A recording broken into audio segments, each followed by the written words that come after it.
ఏం చేసినా పెసరపప్పు చేసిన. అయితే వీళ్ళు ముగ్గురు మంచిగా కూర్చొని మంచిగా తింటారు చూడండి. ఎట్లుంది పప్పు? ఎట్లుంది అమ్ముడు? బాగుందా? అన్నం అట్నేనా కింద పడేసేది? ఏంది రౌడీ? రౌడీ ఏంది?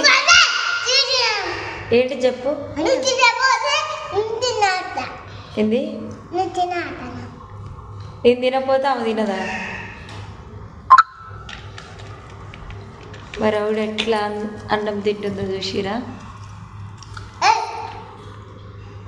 ముగ్గురు కలుపుకొని మంచిగా వాళ్ళకి పెట్టుకుంటే వాడు తింటుండు. ఎంతో మంచోడు మావాడు.